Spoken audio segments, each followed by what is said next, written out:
Hey guys, welcome back to my channel. I'm Sam, I'm a watercolor artist, and today I wanted to show you a little run through of how I painted these realistic watercolor eyes. These 3 references will be available in my description along with the color mixing chart. I specifically chose these 3 references because of how different they were, because I think that each of these can teach you something about watercolors. So I start off with a really basic sketch. As you can see, there's really not much going on here. I don't really go crazy with my sketches because I really like to focus on the painting, and I feel like sometimes an overcomplicated sketch can kind of mess with that. So pretty much every painting I start, I use wet and wet technique for my first few layers, which just consists of making my paper damp and putting my colors in on top of it to get like a seamless blend. Taking a look at my reference, I'm seeing a lot of this reddish orange color around the perimeter of the eyelid, so I'm going to drop some of that color in and making sure to keep a consistent amount of water on my brush so as to not create uneven textures on the paper.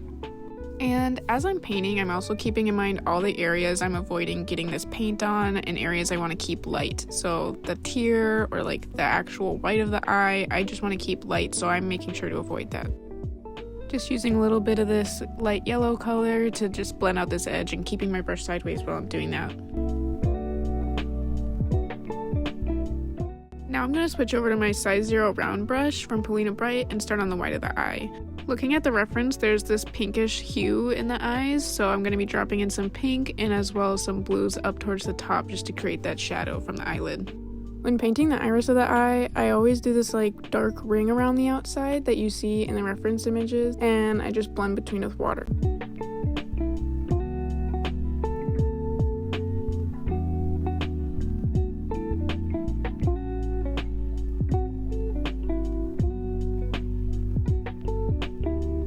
Now that the paper is dry underneath the skin layer, I'm going in for a second layer and just darkening up the colors I pretty much did in the first one.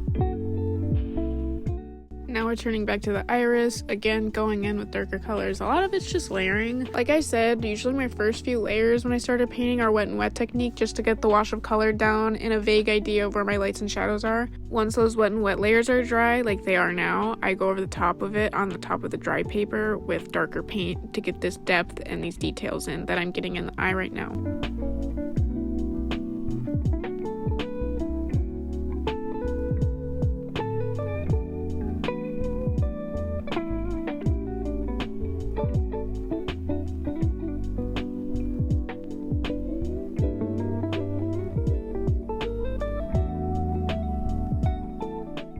Layering is really useful, especially for creating realistic skin tones, because skin is translucent just like watercolor is, and adding all these layers helps to build up the color and all the undertones to the skin.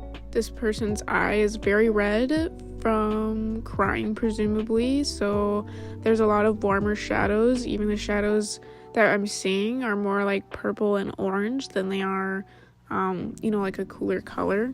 It might look a little crazy right now putting this bright vermilion red all around the eye, but it'll all balance itself out once you add the cooler shadows to offset it and such. Like right here, I'm kind of adding a greenish yellow just underneath the eye because there's some discoloration there that I'm noticing. And I'm also adding in these cooler shadows of purples and blues now.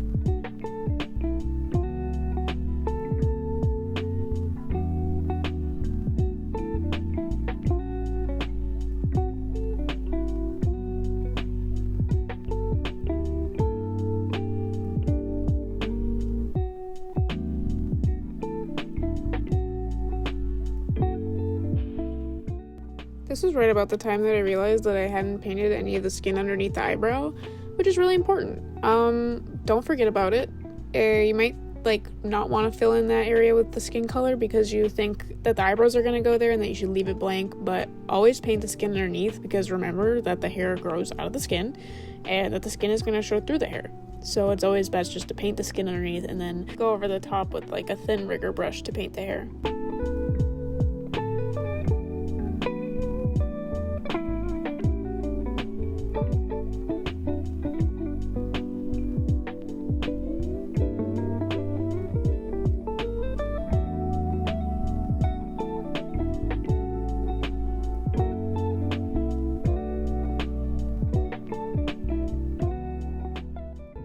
This teardrop has been staring me in the face long enough. It's time to paint it.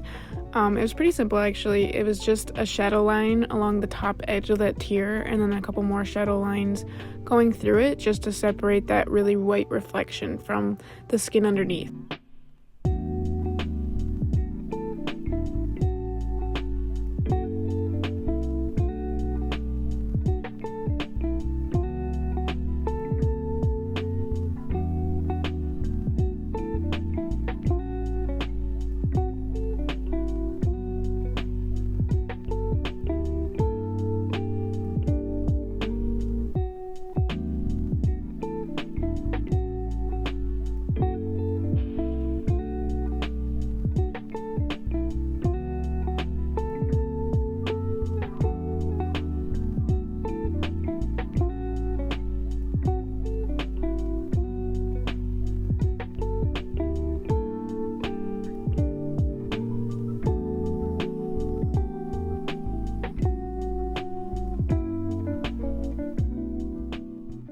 It can be pretty tricky to navigate how to blend colors with watercolor in general, but especially when you're working with wet paint on dry paper. Typically, I like to just lay down a color like you see me doing here, and then grab some clean water on a brush and use the edge of my brush to soften out that edge. With realism, you'll see a lot more soft edges just because there's really no hard edges on a human body.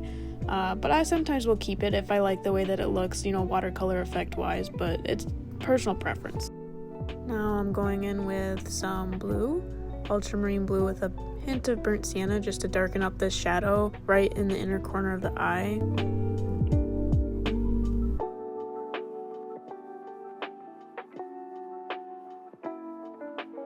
Finally, we're going to move on to my Polina Bright Rigger brush. I love this brush so much for creating thin brush strokes that are really consistent. It makes it really easy to make, good lines.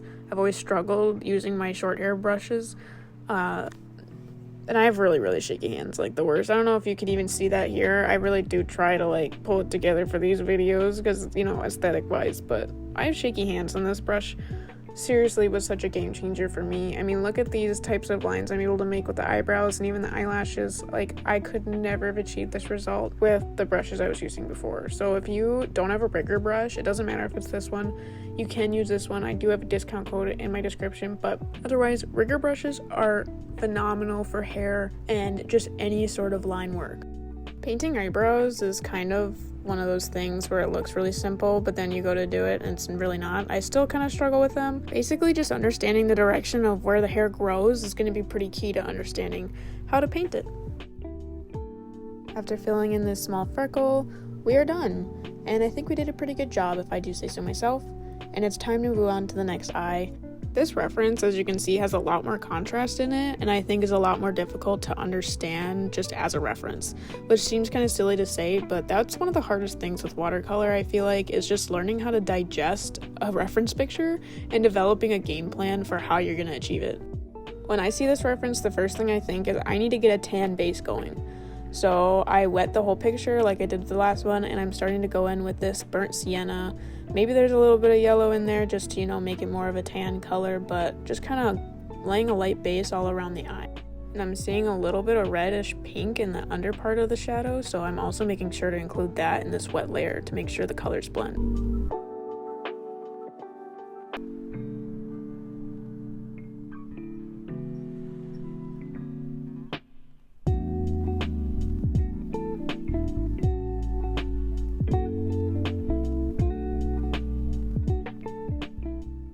Since this photo is a bit more complex to understand, I'm helping myself by mapping out my shadows with this warmer color. It's basically just a darker version of the color that I had already laid down for the skin. And this just helps me to understand where my shadows are without making a very harsh decision that can't be reversed. I find that this kind of just gives the flat paper a little bit of shape so I can feel more confident when I'm going with dark colors in the layers after.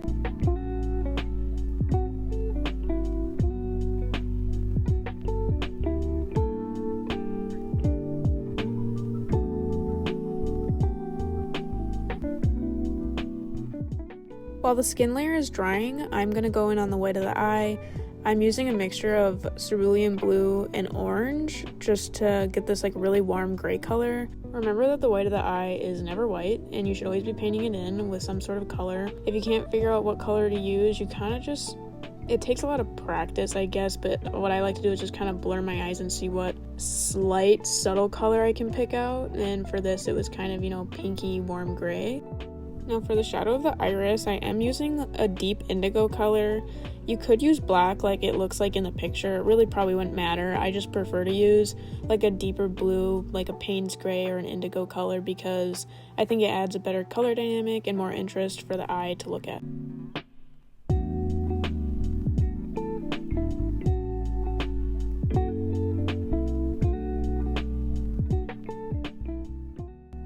For blending wet on dry again, you're going to want to put your color down just like this, like I'm doing for the shadow. Grab some clean water on your brush and use the side of it to just blur out that edge.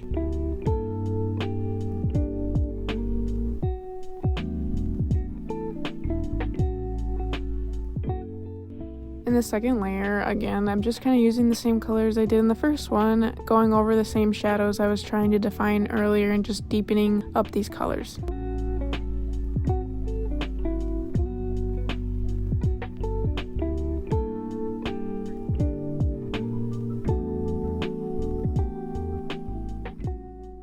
In this shadow, I'm noticing a little bit of like a warmer red kind of poking through the top and bottom part, so I'm going to make sure to drop in some of this Vermillion just to account for that.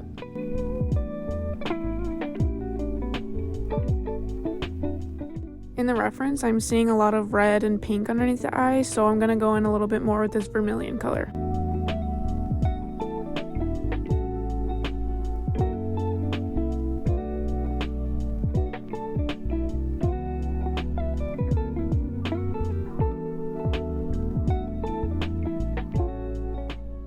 Taking a look at this white of the eye, it's a lot more colorful than the last one was. There's a lot of pinks and I'm seeing teals, and there's white spots kind of blanked out of there because of the way the eyelashes are casting a shadow, so I'm making sure to leave some gaps in my painting just to account for those like little slivers of white poking through.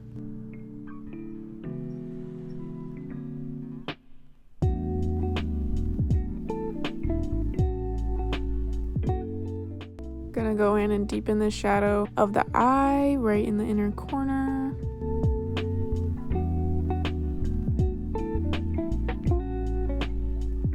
There's like this slight shadow line right on the waterline of the eye in this corner. It kind of fades out from black to a red, so I'm gonna start with black and I use my brush to kind of blend the red up into it.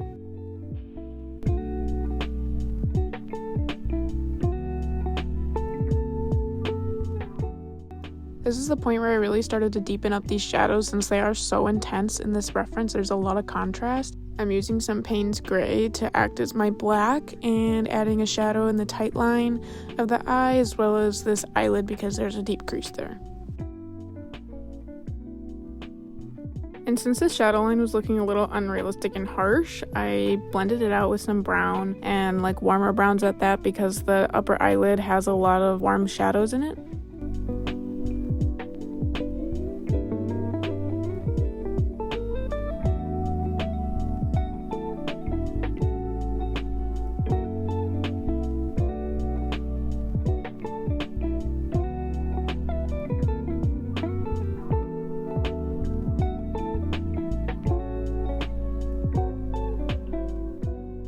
Looking at the pupil and the iris of the eye, there's a lot of this shadow from the eyelashes kind of being reflected down onto the iris, so I'm using my rigger brush again just to like basically make eyelashes within the iris. Using that same rigger brush, I'm going to go ahead and paint the eyelashes and eyebrows now. I use this warm black mixture, and if you're wondering how I mixed it, I have a color sheet available in my description that has all the color combinations from this video and like a lot of the pigments that I used. I think that this color is a lot more realistic for eyelashes and eyebrows and body hair in general because although it's possible, it's pretty rare for someone to have like jet black, bluish, you know, eyebrows and eyelashes. So using more of a brown toned black will be useful.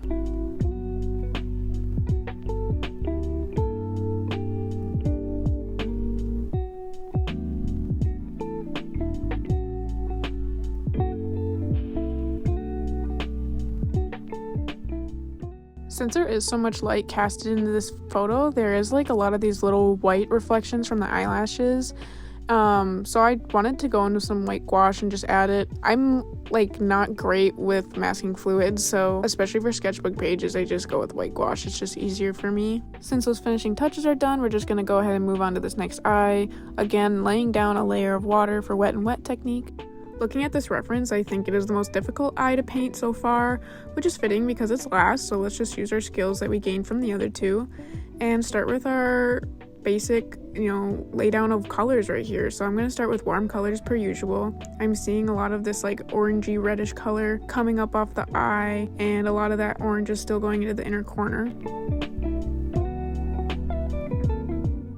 Just using some browns right now to like get into some of those shadows because again it's not as deep of a color, and also blending in some of this blue into the inner corner because you can kind of see that bluish tinge going in there, and I want to make sure that that's down in the first layer.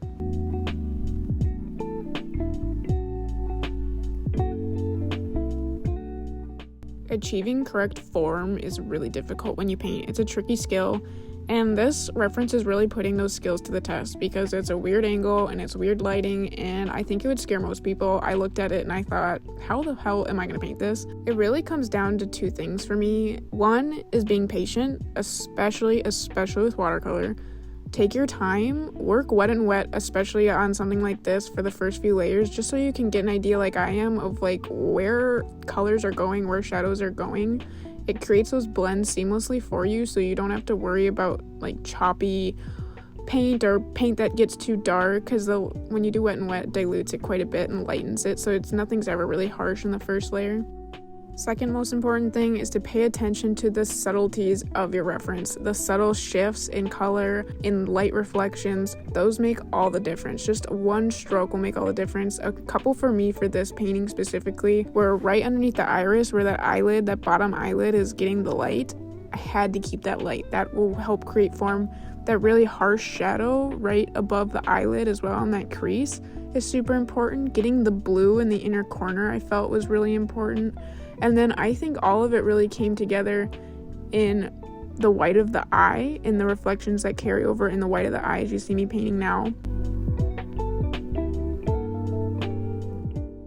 It's easy to miss, but there's two lines of light reflection going along the bottom of the eye and around the iris itself, which I'm using a clean brush to pull the paint from to keep them light.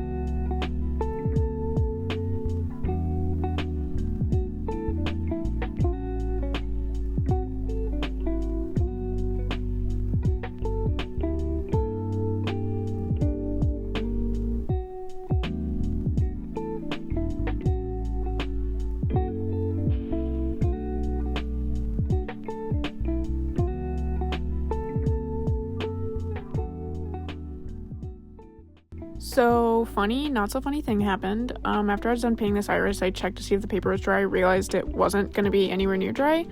Then I just turned off my camera, and when I went back to film, I guess I never hit record again, so I missed a huge chunk of the process, but luckily it's basically everything I did in the first layer, but just repeated like it was for the other two eyes. It's just building up those same colors and layers. On the bright side, you didn't have to sit through that again, but I'm noticing a little bit of this pink reflection kind of bleeding into the inner corner of the eye, so I'm going to blend it out, going in that direction. And going back to subtleties, if you can look even closer, there is like a harsher dark line above where that light reflection is on the bottom of the eye, where it's just slightly darker gray and the whole bottom is kind of pink. So now I'm just like color adjusting and adding more depth to those already subtle shadows.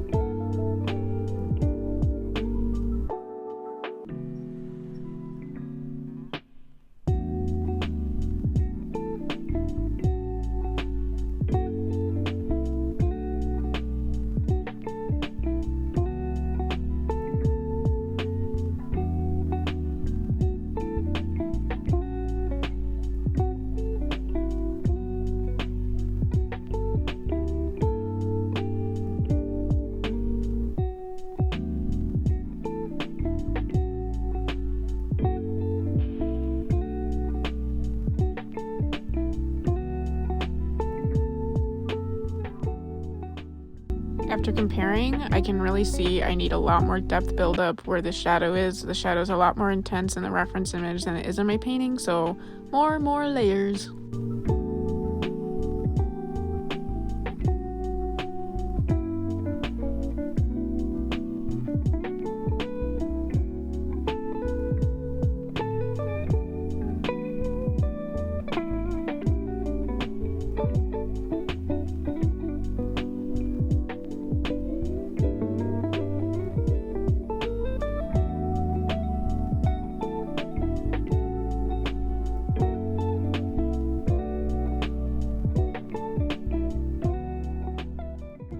Now that I'm happy with where it's at, I'm gonna start adding in the final touches, which are the eyebrows and eyelashes. Again, using that same like neutral black mix that I was using earlier.